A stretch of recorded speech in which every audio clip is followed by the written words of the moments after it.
Hello everyone, তো এখন আমি আপনাদের সাথে শেয়ার করতে যাচ্ছি যে আপনি কীভাবে মেলচিম্পের ইমেল টেমপ্লেটটি ডাউনলোড করতে পারেন খুব সহজেই। তো প্রথমেই আমরা মেলচিম্পে লগ ইন করে নেব। মেলচিম্প.com-এ আসার পরে লগ ইন বাটনে প্রেস করতেছি। আমি আমার ইউজার নেম অ্যান্ড পাসওয়ার্ডটি দিয়ে মেলচিম্পে লগ ইন করে নিচ্ছি। ওকে, সাকসেসফুলি মেলচিম্পে লগ ইন হয়ে গিয়েছে। মেলচিম্পে লগ ইন হওয়ার পরে আমরা যেটা করবো, এই যে কন্টেন্ট নামে মেনু আইটেম আছে এর মধ্যে চলে আসবো, দেন এখান থেকে ইমেল টেমপ্লেট।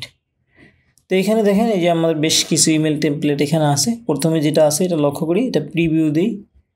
তো এইরকম একটা ইমেল টেমপ্লেট, এটা আমি এখন এক্সপোর্ট করব। তো একটা ফাইল আমি ডাউনলোড করে আমি যে কাউকে খুব সহজে সেন্ড করে দিতে পারবো। আমি আমার ক্লায়েন্টকেও সেন্ড করে দিতে পারবো, আদার্স অন্য কোথাও আমি চাইলেই খুব সহজেই সেন্ড করে দিতে পারবো ডাউনলোড করে। অ্যান্ড সে চাইলে তার অ্যাকাউন্টে ইম্পোর্ট করে এই জিনিসটা কাজে লাগাইতে পারবে। তো এখানে ডাউনলোড করার জন্য আমরা যেটা করবো, এখানে এই যে এডিটের পাশেই একটা আইকন আছে, ড্রপ ডাউন আইকন, এখানে চাপ দিব। দেন এখান থেকে এক্সপোর্ট অ্যাজ HTML।